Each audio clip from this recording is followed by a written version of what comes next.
News bulletin के प्रायोजक हैं Scott Kill Academy, number 1 coaching for competitive exams. Ragging को रोकने के लिए भले ही कानून बन गए हों, लेकिन इस पर अभी तक अंकुश नहीं लग पाया है। रैगिंग के नाम पर दबंग किस्म के छात्र अपने जूनियर और सीधे साधे छात्रों के साथ अभद्रता और मारपीट करते हैं। इस बात को हम ऐसे भी कह सकते हैं कि कॉलेजों में रैगिंग के नाम पर आपराधिक प्रवृत्ति के छात्र गुंडे पर उतारू हैं। ऐसी ही एक घटना बरेली कॉलेज में घटी। देखते हैं पूरा मामला। ये मूलतः हमारी 12 बजे के करीब क्लास चल रही थी एलएलबी डिपार्टमेंट में। एलएलबी फर्स्ट सेमेस्टर का स्टूडेंट हूँ। वहाँ पे प्रियदर्शनी मैडम की क्लास चल रही थी और इत्मीनान से हम लोग अपनी किसी टॉपिक पे डिस्कस कर रहे थे। इतने में ही 7-8 लड़के कमरे में घुसे और रैगिंग के नाम पर सीधे सीधे मैडम को कह के कि आप ज़रा साइड हट जाइए, हम ज़रा थोड़ी इंट्रो ले लें, और बड़ी अभद्र भाषा में ये बात करते हुए रैगिंग वगैरह की कोशिश करने की इन्होंने कोशिश की। बदले में सिर्फ मेरे द्वारा इनका नाम पूछ लेने कि भैया आप कौन से क्लास के हैं, आपकी सेमेस्टर क्या है, आपका नाम क्या है, ये तेरी इतनी औकात हो गई कहते हुए मेरे ऊपर एकदम से आक्रामक हो गए थे। मैंने तुरंत वंदना शर्मा मैडम जो है हमारे चीफ प्रॉक्टर ने बरेली कॉलेज की, उनको सूचना दी, जिस वजह से ये तुरंत वहाँ से वंदना मैम ने इन्हें जो भी समझाया हो, इन्हें वहाँ से रफा दफा किया। लेकिन ये लोग डिपार्टमेंट में लगातार बने रहे, जो सबसे बड़ी शोचनीय विषय है।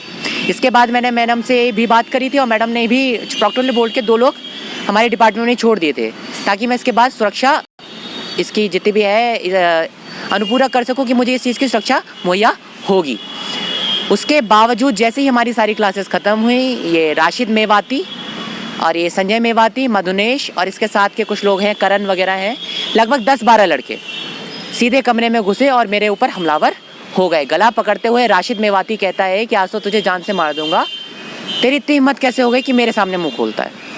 और ऐसे करके एकदम से मेरे ऊपर आक्रामक हो गए, जिसकी सूचना तुरंत प्रोक्टोरियल बोर्ड ने आए। समझ लीजिए कि इतने के बाद भी कॉलेज डिपार्टमेंट में सब उपस्थित थे। वंदना मैम के अलावा किसी और ने इस चीज़ का एक्शन नहीं लिया, जो बेहद शर्मनाक है।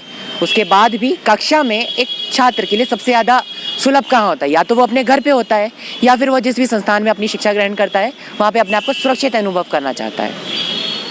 ये दोनों ही चीज़ें बड़ी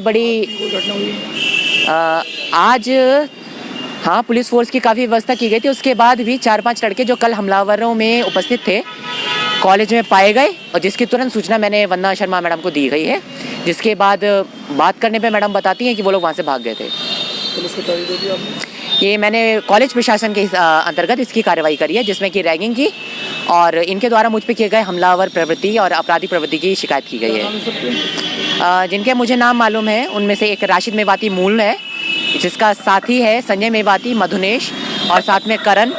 इसी तरह के इसके साथ के और 10-12 लड़के हैं जिनसे जानकारी नहीं रखता हूँ, जबकि साथियों ने मेरे उसके बारे में नाम बताए हैं। ये बरेली कॉलेज का मैं स्टूडेंट हूँ, वहीं का ये मामला है। एलएलबी की क्लास, ये दिनांक 3 दिसंबर की बात है। क्या नाम है मैडम आपका? मेरा नाम डॉक्टर वंदना शर्मा है, मैं बरेली कॉलेज की चीफ प्रॉक्टर हूँ। मैडम, जो कल यहाँ घटना घटित हुई है रैगिंग वाली, वंश वाली, क्या मामला है पूरा? देखिए, कल हम लोग को ये शिकायत हुई थी कि विधि विभाग के छात्रों में आपस में किसी बात को लेकर जूनियर और सीनियर छात्रों में विवाद हुआ है। हम लोग यहाँ मौके पर पहुँचे थे तो छात्रों के बीच विवाद बढ़ा था और मारपीट तक की नौबत आई थी। जहाँ तक बात यह है कि मामला रैगिंग का है या नहीं है, तो हमारे कॉलेज में एंटी रैगिंग सेल पूरा गठित है, उसको ये मामला प्रेषित कर दिया गया है। जांच के बाद जो भी तथ्य होगा वो पूरी तरह से सामने आ जाएगा। पुलिस के संज्ञान में भी मामला डाल दिया गया है और जो भी दोषी इसमें पाया जाएगा उसके विरुद्ध सख्त से सख्त कार्रवाई करने के लिए कॉलेज संकल्पबद्ध है। आपके द्वारा क्या कार्रवाई की गई है? जो दोषी छात्र है फिलहाल उसका कॉलेज में प्रवेश प्रतिबंधित कर दिया गया है। थानाध्यक्ष बारादरी को सूचित कर दिया गया है और हम लोग खुद यहाँ पूरे समय विभाग में उपस्थित हैं, ताकि छात्र जो हैं वो शांत स्वभाव से अपनी कक्षाएं कर सकें। एक रैगिंग का प्रकरण संज्ञान में आया है, उसके में मुकदमा लिखा जा रहा थाना बारादरी पर और उसमें विधिक कार्रवाई की जाएगी। आज के बुलेटिन में बस इतना ही। धन्यवाद।